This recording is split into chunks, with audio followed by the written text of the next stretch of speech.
Hola, buenas tardes a todos. Muchas gracias, Antonio, por la presentación. Bueno, voy a empezar ya con la explicación sobre las medidas penales alternativas.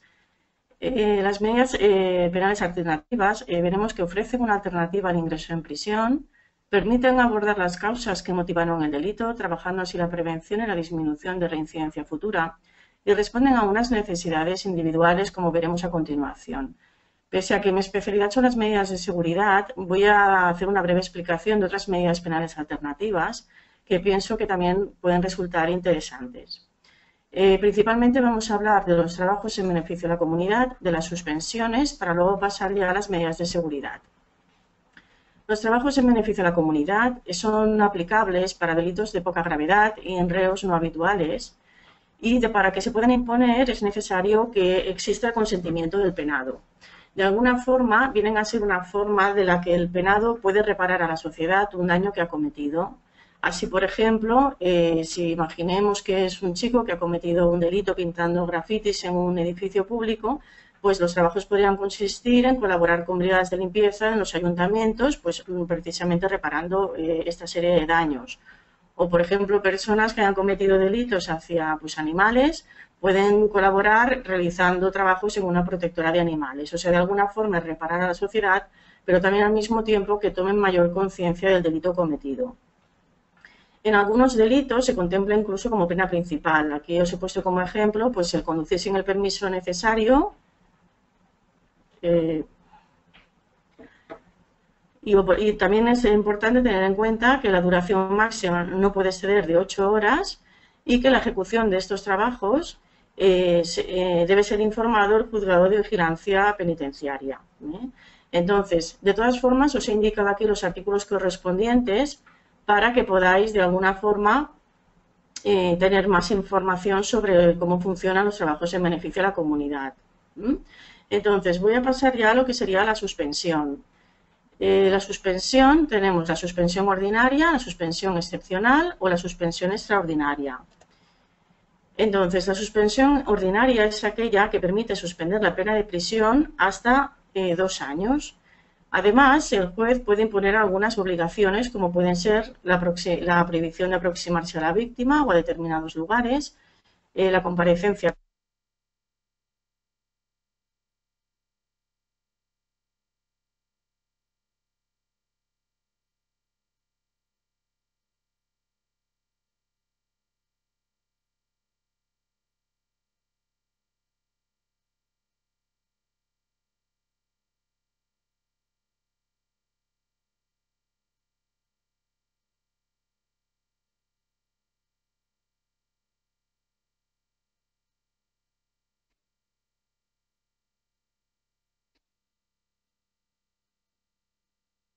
No sé si se me está oyendo correctamente.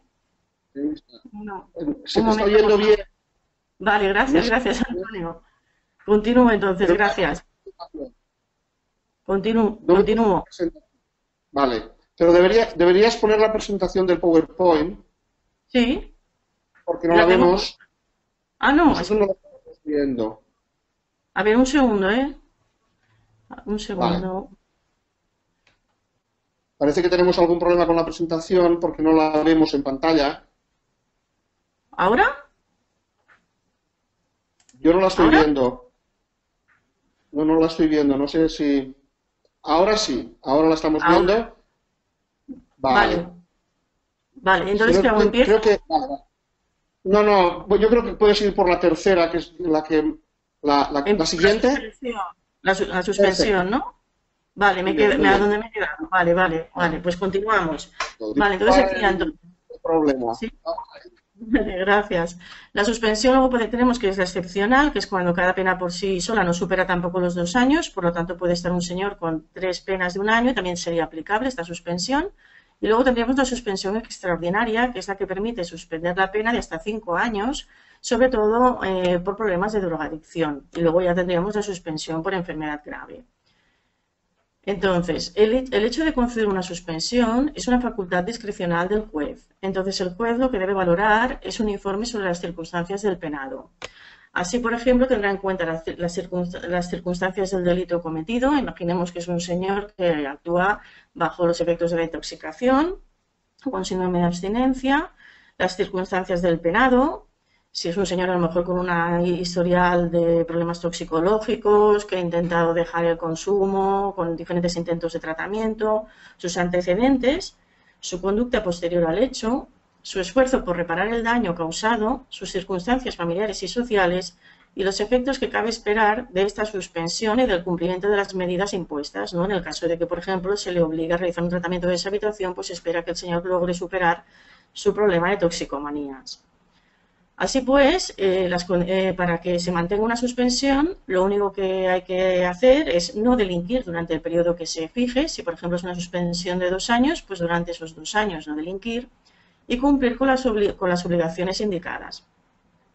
Entonces, ¿en qué casos estaríamos ante un incumplimiento de esta suspensión?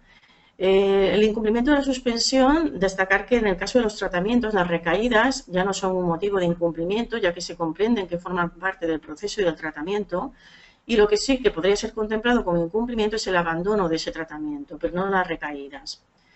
Así, incumplimiento podría considerarse pues, cuando el penado sea condenado dentro de ese periodo de suspensión, ya que tenía como condición no delinquir, cuando incumple grave y reiteradamente condiciones impuestas, como estas obligaciones de tratamiento, cuando incumple grave o reiteradamente las prohibiciones impuestas, como quebrantar órdenes de alejamiento, o cuando no facilite adecuadamente la información para poder hacerse responsable del pago de la responsabilidad. O sea, no cuando no pueda pagar, sino cuando no facilite la información que el juzgado le requiera.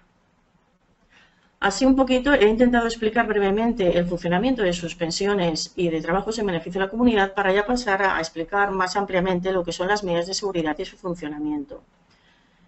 La aplicación de las medidas de seguridad, ¿en qué casos es posible? Es posible aplicar una medida de seguridad en aquellas personas en las que al tiempo de cometer una infracción presentaban una anomalía o problemática psiquiátrica, un problema relacionado con el consumo de tóxicos o bien alteraciones en la percepción desde el nacimiento a la infancia.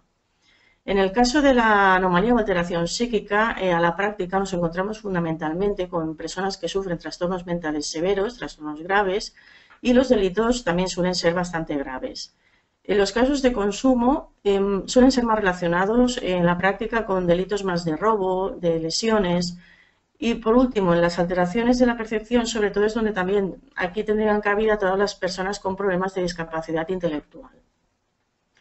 Entonces, las medidas de seguridad, para que puedan ser aplicables, es necesario que el juez disponga de los informes que de alguna forma puedan justificar y explicar la problemática que sufre la persona. La persona también, por lo tanto, ha de haber cometido un delito o un hecho previsto como delito, y del hecho y de las circunstancias personales del sujeto pueda deducirse un pronóstico de comportamiento futuro de probabilidad de comisión de nuevos delitos. Lo que también es importante tener en cuenta en estas medidas es que no podremos encontrar una medida de seguridad de internamiento cuando la pena que le corresponda al delito no implique una privación de libertad. O sea, si una persona por el delito cometido no le corresponde una pena de prisión, no podremos encontrar una medida de seguridad de internamiento. Así pues, en las medidas de seguridad privativas de libertad nos vamos a encontrar a dos tipos. Por un lado, personas con eximente completa o personas con eximente incompleta. Los casos de eximente completa, por lo tanto, están absueltos, no hay una pena de prisión. Aquí normalmente encontramos más casos psiquiátricos graves. Y los casos de eximente incompleta, aquí es donde tienen normalmente mayor cabida los casos de toxicomanías. En estos casos, en las sentencias, veremos que hay lo que denominamos el sistema vicarial, que es que contemplan un tiempo de prisión y un tiempo de medida de seguridad. Cuando la medida de seguridad se cumple de forma adecuada, lo que se suele hacer es abonar este tiempo al cumplimiento de la pena y se da por cumplido todo lo que es la medida y la sentencia. Entonces, tenemos medidas de seguridad privativas de libertad, que como decía antes, solo será posible en el caso de que a esa persona le hubiera correspondido por el delito cometido una pena de prisión, o medidas no privativas de libertad. En las medidas de seguridad privativas de libertad tendremos internamientos en centros psiquiátricos, internamientos en centros de deshabituación, internamientos en centros de educación especial. Y como medidas no privativas de libertad encontraremos sobre todo, entre otras, las libertades vigiladas. Las libertades vigiladas, que en principio, como digo, son no privativas de libertad, y lo que nos estamos encontrando bastante últimamente son medidas de seguridad de internamiento, y una vez cumplida la medida de seguridad de internamiento, para asegurar el control y el buen funcionamiento, después deben cumplir medidas de seguridad de libertad vigilada. O sea, es un tiempo de internamiento y luego un tiempo de control ambulatorio. En cuanto al funcionamiento de las medidas de seguridad, decir que básicamente las personas que están sometidas a una medida de seguridad deben tener muy en cuenta que, pese a estar ingresados y ser una medida rehabilitadora y terapéutica, las personas que están ingresadas no pueden abandonar el establecimiento sin autorización. Así, si una persona está ingresada en un hospital psiquiátrico, por ejemplo, y requiere de una visita médica o de un permiso en Navidad con la familia, es necesaria la autorización judicial para cualquier salida del centro.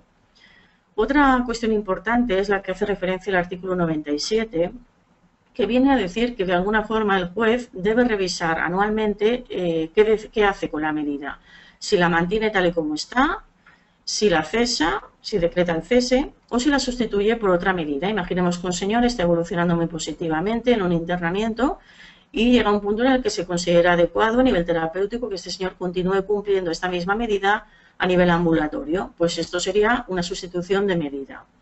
También destacar que, teniendo en cuenta que en ocasiones, desde que la medida es impuesta hasta que nos llega a oficio para que podamos realmente ejecutar esa medida, transcurre un tiempo, es importante destacar el hecho de que nosotros también, desde que recibimos esta medida, podemos enviar al juzgado la propuesta de cumplimiento que creamos adecuada.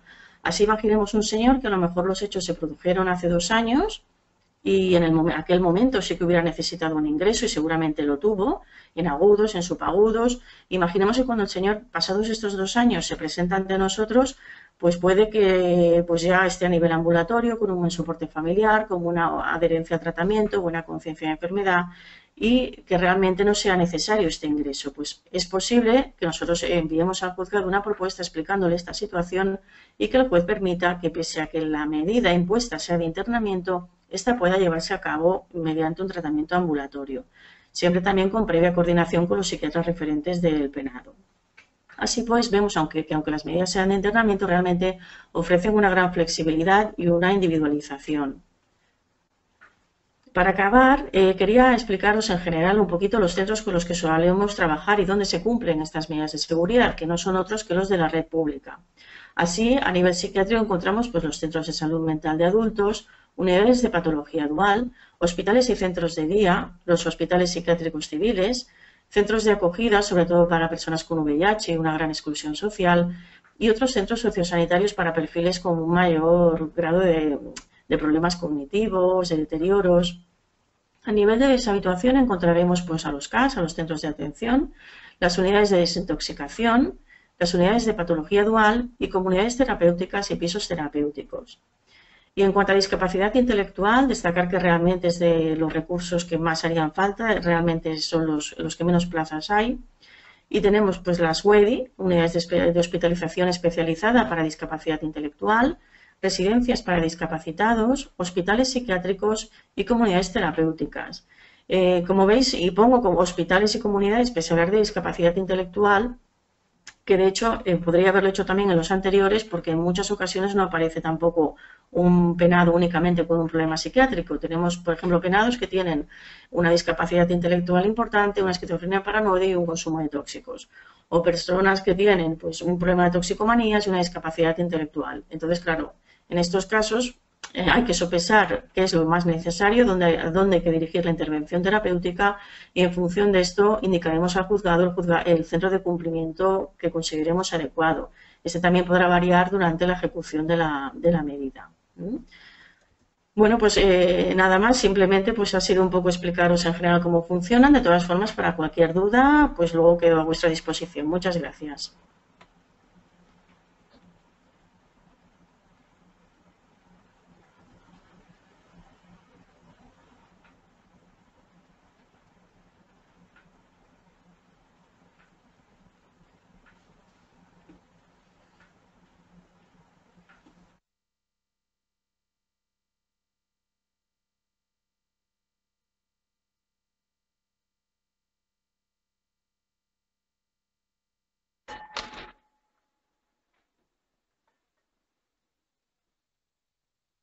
No oigo.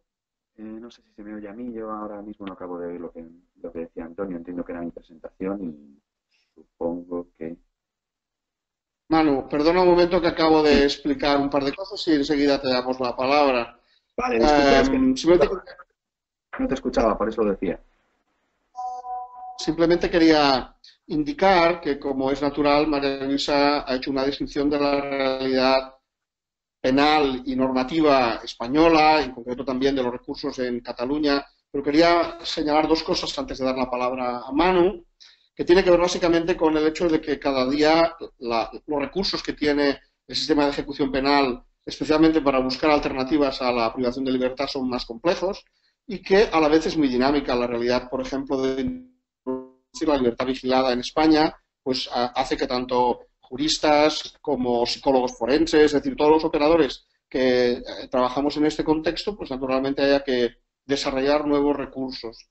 De hecho, como veréis a continuación, vamos a exponer un caso, Manu va a exponer un caso en particular, donde se nos presentó al IPF un reto especial que hemos resuelto, yo creo que de una forma especialmente relevante y que tenía que ver fundamentalmente con una acusación por unos hechos graves, con una petición por parte del fiscal de internamiento en prisión y realmente lo que queremos es mostrar de qué forma la psicología forense puede aportar herramientas y recursos para resolver en la mejor manera posible una situación que tenga que ver con lo que María Luisa nos ha explicado anteriormente.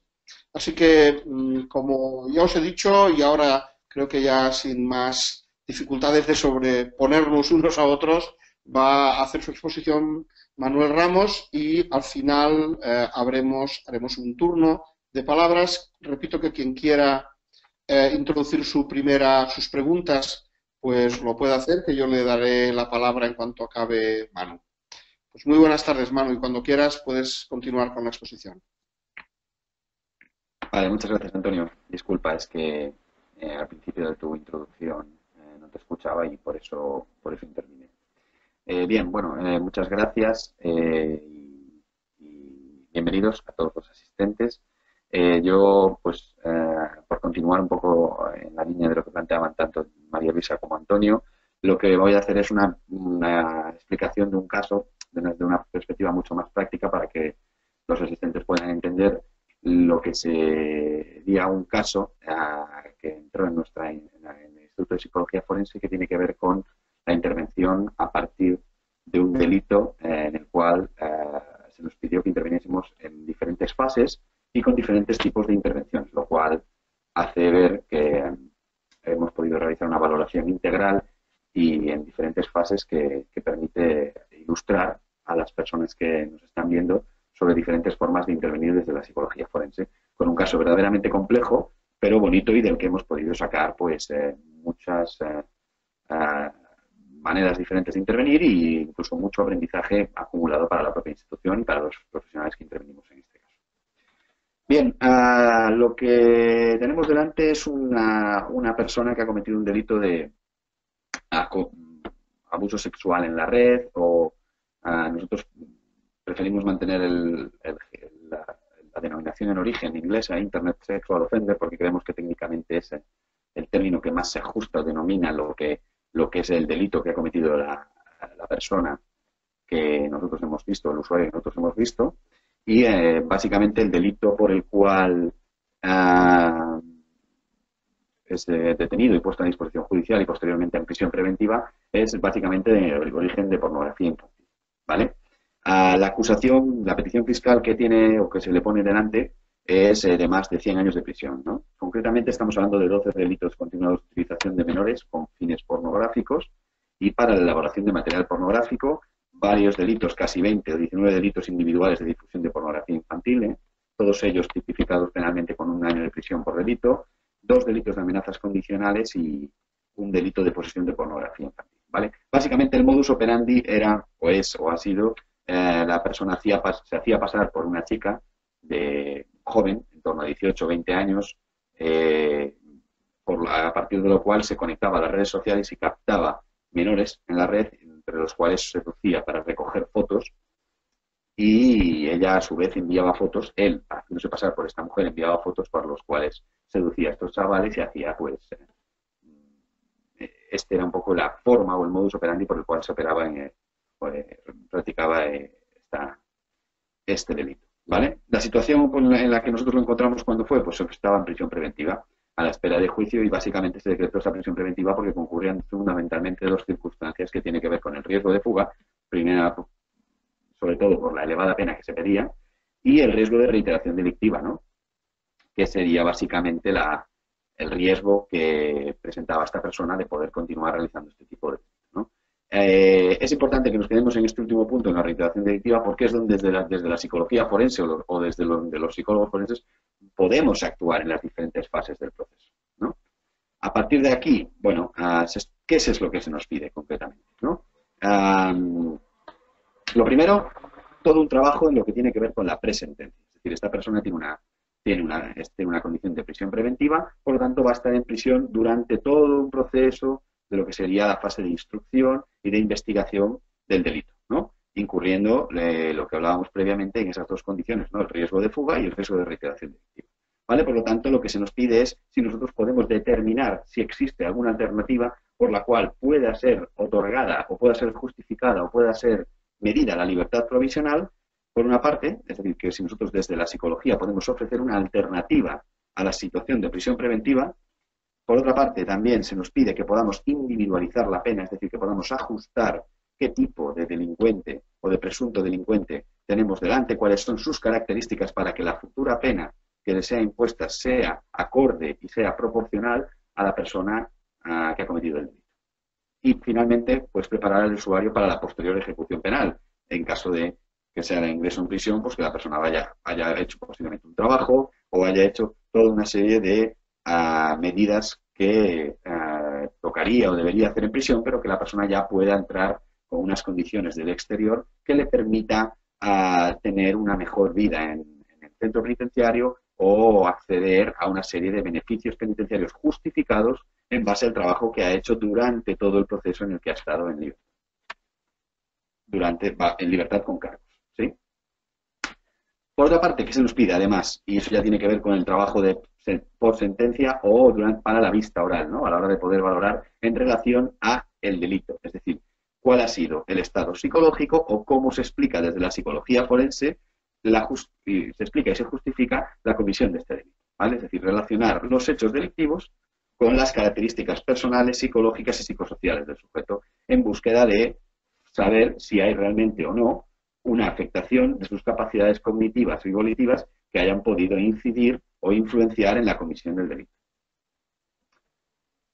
Por otra parte, y por eso, hemos podido realizar en este caso 3 tipos de intervenciones forenses. Una primera intervención, como decíamos, tiene que ver con un informe de pronóstico de reinserción social, a partir del cual realizaríamos una valoración del riesgo de comisión delictiva, es decir, qué riesgo hay de que esta persona en libertad provisional pueda volver a cometer ese delito y si existe un riesgo que realmente pueda ser asumible o bajo, pues qué propuesta de intervención desde nuestra institución nosotros haríamos a la autoridad judicial para poder controlar aquellas variables de riesgo dinámicas que podrían favorecer o facilitar o predisponer al sujeto para que cometiese dicho delito, ¿no?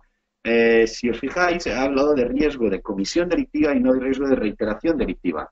Es importante ser escrupulosos en este sentido, porque así nos lo piden las garantías procesales y así nos lo piden la autoridad judicial, porque estamos hablando de una persona que está en fase de instrucción, su causa, y por lo tanto está en calidad de presunto delincuente. Por lo tanto, hablamos de riesgo de comisión delictiva porque todavía no se ha probado definitivamente que esta persona haya cometido el delito, a pesar de que las pruebas son palmarias y el tipo de delito, pues básicamente es muy flagrante, pero bueno, a la hora de, por lo menos en el sistema penal español, existe un gran consenso en torno a las garantías procesales y, por tanto, igual que se les pide rigor a los diferentes operadores jurídicos, también nosotros debemos actuar desde este punto de vista.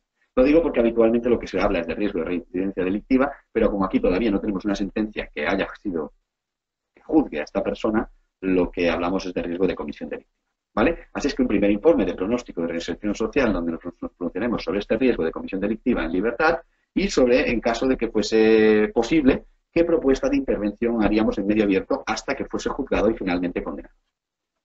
Por otra parte, se nos pide que hagamos un informe pericial psicológico al uso. Esto es, poder relacionar el estado psicológico y las características personales y psicológicas del sujeto con los hechos que se le juzgan para poder ver si existe alguna incidencia en sus capacidades volitivas y cognitivas. Y finalmente lo que hicimos fue una propuesta de intervención que posteriormente hablaremos para poder intervenir con él antes de, tras proponer su libertad, a través de un tratamiento cognitivo-conductual para agresores sexuales. ¿Vale? Esas son un poco las 3 líneas de intervención que hicimos con este mismo personaje, con este caso, desde el Instituto de Psicología Forense. Vale, a partir de aquí, ¿qué pasos hemos seguido? Bueno, pues lo primero es solicitar a su abogado y a sus letrados el acceso y la entrada al centro penitenciario, que fue solicitado a través del juzgado y fue aceptada para que pudiésemos entrar a entrevistarlos. Finalmente, a partir de aquí, se realizó la entrada para la valoración psicológica inicial, se realizaron un primer cribado y un primer análisis para valorar específicamente el riesgo de comisión delictiva y qué tipo de persona teníamos delante. Con eso realizamos el primer informe de pronóstico de inserción social, ¿vale? Y después realizamos una segunda entrada en el centro penitenciario para poder explorar más a fondo al usuario y poder administrar una serie de pruebas psicométricas que dotasen de evidencias técnicas y científicas a las conclusiones que nosotros pudiésemos emitir en dicho informe pericial. Y finalmente realizamos una propuesta de evaluación, una propuesta de intervención terapéutica que se ajustase a su medida de libertad con cargos, ¿vale? Aquí es donde se conecta un poco con la presentación de mi colega María Luisa, porque si ella os ilustraba sobre medidas que eran elaboradas a posteriori de la sentencia, nosotros hemos tratado de homologar o de proponer a la autoridad judicial una medida similar, pero en situación de presentencia, es decir, en situación de libertad condicional, libertad con cargos. Vale, sobre el informe de pronóstico de inserción social, que fue el primer informe que hicimos, ¿cuál es el motivo que nosotros planteábamos? Pues como os decíamos antes, la valoración del riesgo de comisión delictiva y, en su caso, una propuesta de intervención, ¿vale? ¿Qué metodología empleamos? Pues el manual de riesgo de violencia sexual, manual sobradamente conocido, por lo menos en el campo del riesgo en Cataluña y en el resto del Estado español, y que nos permite definir con exactitud la etiología delictiva que tenemos delante, es decir, nos da el riesgo de reincidencia o de comisión delictiva, la valoración del riesgo de reincidencia o de comisión delictiva de la persona que ha cometido un delito de origen sexual. A partir de aquí, lo que hicimos fue hacer un análisis de los indicadores sociales, los cuales, básicamente, lo que teníamos delante nos decían era pues un joven de 25 años, estudiante de arquitectura, un delincuente primario, es decir, no tenía antecedentes penales ni judiciales, un chaval con características básicamente prosociales, deportista, familiar, no consumidor de tóxicos, tampoco aparecen en su historia biográfica ni en su anamnesis ningún antecedente clínico de relevancia, ni a nivel familiar ni a nivel personal. Sí que detectamos alguna serie de rasgos y características en su personalidad que aparcamos o posponemos para la segunda valoración del informe pericial, ¿vale? Con estas características que acabamos de comentar, ¿qué hacemos después antes de pronunciarnos? Pues atender a qué es lo que nos dice la literatura científica, ¿no? ¿Por qué? Porque aquello que hablábamos antes de individualizar la pena, en este caso particular es interesante hacernos conocer y hacer un análisis criminológico, porque es un tipo de delito que el Código Penal en su momento no contemplaba de manera específica, es decir, había como una especie de cajón desastre para todos los delitos de origen sexual, y lo que es la delincuencia sexual o la ciberdelincuencia, de alguna manera es muy nueva y muy actualizada, y hay toda una serie de bibliografía al respecto que es muy interesante para poder ilustrar a los jueces sobre qué tipo de delito es este, qué etiología delictiva presenta y qué características presentan las personas que cometen este tipo de delitos, ¿vale? Primer aproximación de Quayle y su grupo de investigadores en relación al uso de Internet por parte de los ciberacosadores sexuales, lo que nos dice es que se constata la existencia de un tipo de usuario que tan solo visualiza imágenes o vídeos por Internet como una manera de sustituir actos físicos de abuso sexual, pues dichas acciones satisfacen sus deseos y necesidades, previniendo este hecho por sí mismo el que dichos actos futuros se puedan producir. Por otra parte, y en la misma línea, Tuss y Riegel hablaban de una serie de características de los ciberacosadores sexuales y planteaban una situación similar en cuanto a que algunos de los ciberacosadores sexuales que presencian imágenes eróticas de menores lo emplean básicamente como una forma para sustituir el contacto sexual con los mismos, ¿no? Y finalmente, pues hablábamos de una gran recopilación de investigaciones que planteaba Macaulay sobre las diferentes tipologías de abusadores o de ciberacosadores, entre los cuales definía pues este tipo de collector cyberoffenders, que definía como aquellos que conectan o colectan imágenes vía online con una serie de características específicas, poses, tipos de niños, ropas, y estos habitualmente se presentan con personas solitarias, socialmente aisladas y que pueden buscar trabajos que faciliten el contacto con los menores. ¿Vale? Este tipo de... Perdón. No sé si puedo ir para atrás. Bueno, es que he intentado ir para atrás, perdón. A ver, ahí, disculpa. Este tipo de ciberacosadores lo que hacen es que renuncian al contacto físico con sus víctimas, empleando solamente el uso de imágenes o de vídeos, ¿vale? Recientemente ha habido un estudio también en España sobre el tipo de perfil criminológico que presentan estos delincuentes a través de las penas y medidas alternativas del Servicio de Penas y Medidas Alternativas de la Secretaría General de Instituciones Penitenciarias, que situaba a este tipo de delincuentes como personas que están en una edad temprana, entre los 25 y los 40 años, con un nivel de estudios medio alto, por la sofisticación que implica el uso y la familiarización con las redes sociales y con el Internet, y personas efectivamente socialmente aisladas y con características de introversión. ¿Vale?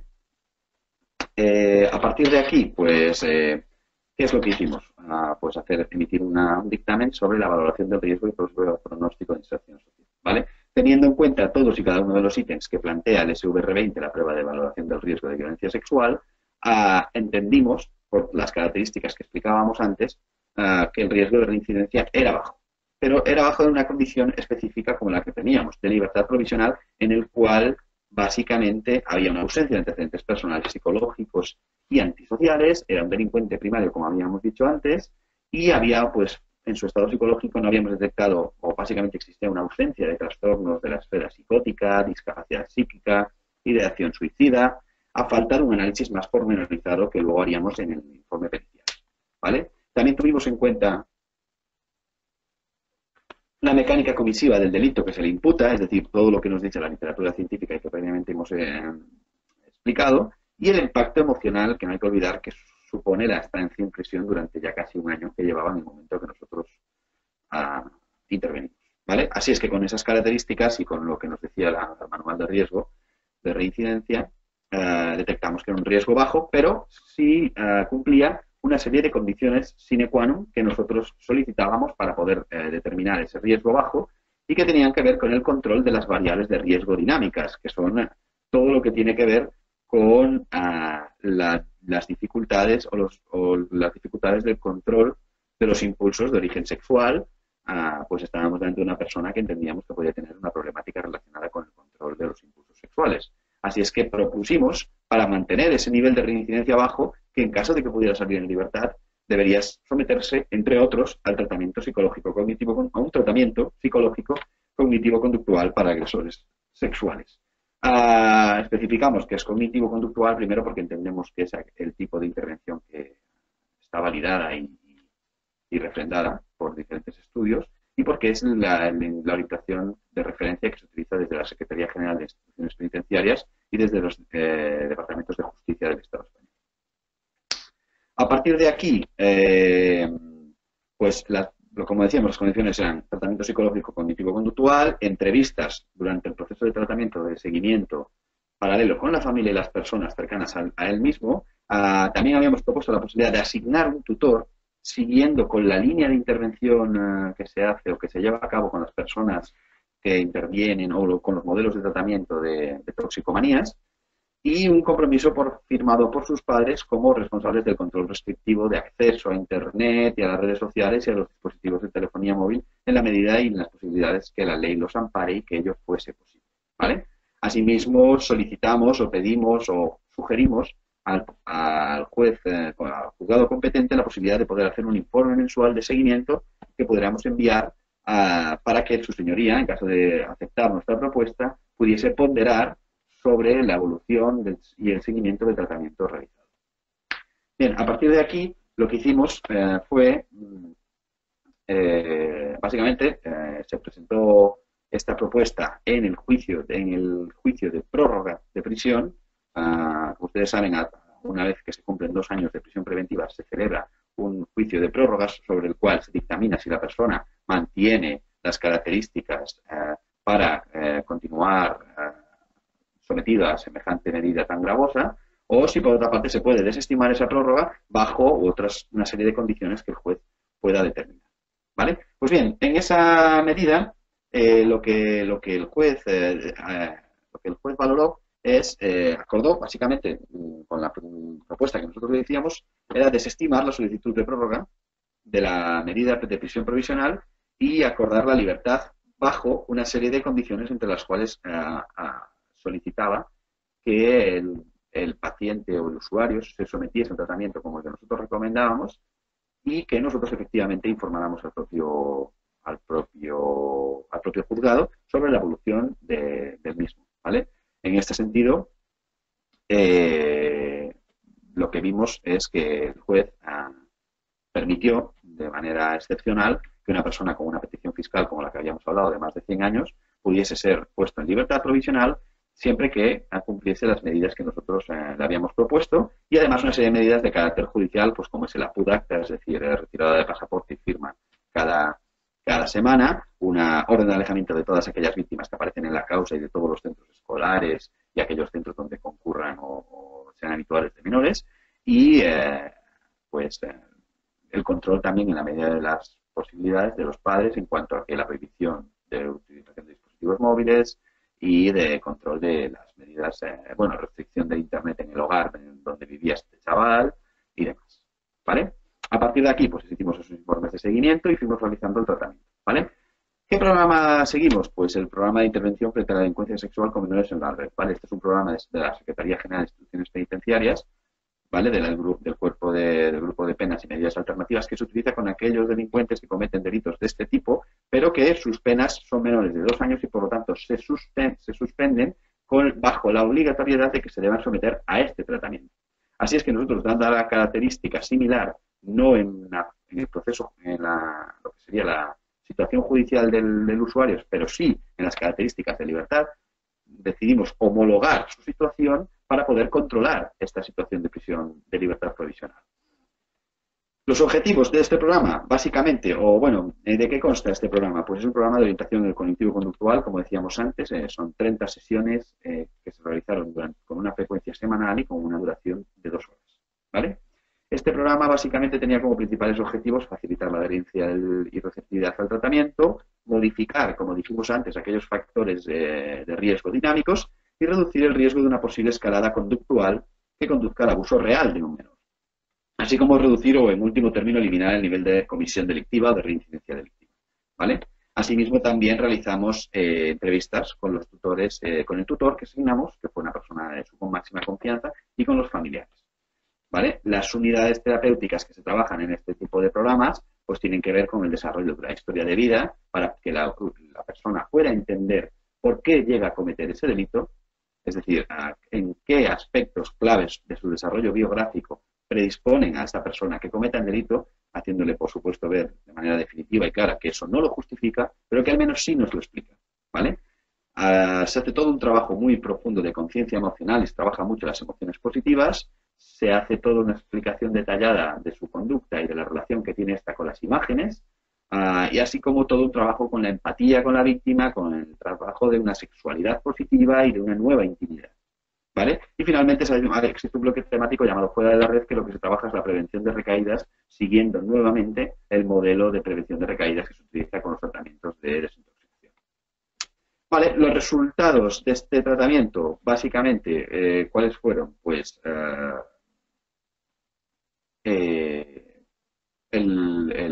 penado o el usuario realizó satisfactoriamente todas las sesiones, su nivel de adherencia y de compromiso fue máximo, participó, se implicó a tope con todas las sesiones, hizo un cumplimiento estricto de todas las medidas que se proponían desde el juzgado y, por tanto, nuestra valoración fue muy positiva, así se lo hicimos transmitir de manera mensual al juez y fuimos valorando en todo momento que el riesgo de reincidencia o de comisión delictiva se mantenía como bajo, pues su nivel de implicación tanto con el tratamiento como con las medidas judiciales propuestas era máximo, ¿vale? El informe de seguimiento, básicamente, ¿de qué se trataba?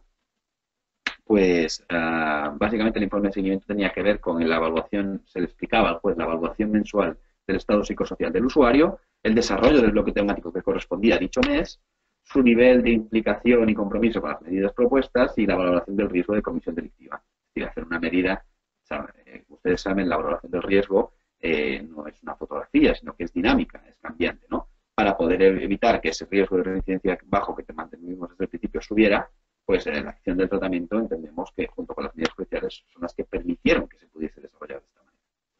Eso con respecto al programa de intervención y con la medida de presentencia, ¿vale? Posteriormente hicimos un informe pericial psicológico al uso en el que no me detendré en exceso porque es, digamos, la medida más habitual que se realiza en los informes periciales de personas que cometen delitos, ¿vale? En este caso lo que se nos pedía era un reconocimiento y valoración psicológica pericial del usuario en relación a los hechos que se le imputan. Básicamente la metodología que seguimos fue revisar el expediente judicial, consultar los informes ya realizados, entrevistas a fondo con esta persona, con los padres y con la ex compañera sentimental y administramos, entre otras pruebas, pues el inventario multifásico de personalidad de Minnesota y aplicamos también nuevamente el SVR20. ¿A qué resultados y a qué conclusiones llegamos? Bueno, pues una persona con unas fuertes características de introversión social y de personalidad que permitían codificar como un trastorno de personalidad por imitación, ¿vale? Luego, esto desarrolló en su posadolescencia y etapa del desarrollo de la adultez inicial un episodio, un trastorno depresivo mayor, fruto de un fracaso en sus relaciones sociales y concretamente en sus relaciones sentimentales. Había desarrollado unas expectativas muy altas con una de sus parejas, con una de sus relaciones sentimentales heterosexual, que finalmente se quebró y entre otras cosas fue por su fracaso en las relaciones de origen sexual. Así es que esto hizo que la persona cayera en una profunda depresión que, unido a su trastorno de personalidad de base, hizo que todo eso proyectase una dificultad de origen patológico en el control de sus impulsos sexuales. Y esas características de evitación que presentaba su personalidad hacía que esta persona se aislase, fruto de su inseguridad y fruto de su depresión, y volcase todas sus necesidades a través del Internet, ¿no? Como una medida de seguridad y en concreto hacia o con los menores como personas que situaba como objetivos fáciles para su control y donde no iba a volver a fracasar como se había dado con la anterior pareja. Así es que un poco el mecanismo que se desarrolla y que puede explicar cómo cae esta persona en esta situación, básicamente era esta línea. Por lo tanto, lo que decidimos es que si bien sus capacidades cognitivas estaban preservadas por cuanto no existían trastornos de la esfera psicótica ni, como explicábamos antes, alguna patología de origen o de carácter grave, sí es verdad que sus características patológicas o su trastorno de personalidad y sus características patológicas en cuanto al estado de ánimo y al control de impulsos permitían inferir que existía una merma en su capacidad volitiva. ¿Vale? Así es que la situación actual, básicamente, lo que nos dice es que ha finalizado el tratamiento con éxito, actualmente estamos en fase de seguimiento, ha superado los objetivos establecidos por el programa terapéutico, se continúa trabajando en el desarrollo de las habilidades sociales y en el mantenimiento de las relaciones offline, que es un poco la parte que nosotros, por su trastorno de personalidad y por sus características personales, entendemos que había que mantener, ¿no? Es decir, reforzar todas sus relaciones sociales y sentimentales en el exterior como medio para prevenir de por sí que pueda volver a caer en todo este mecanismo delictivo. Y finalmente entendíamos que se mantiene un nivel de riesgo bajo y que continúa cumpliendo con todas las medidas judiciales, ¿vale? En estos momentos estamos a la espera de juicio que se producirá en junio del 2017. Así es que muchas gracias y espero no haber sido demasiado largo y haber sido claro. Gracias.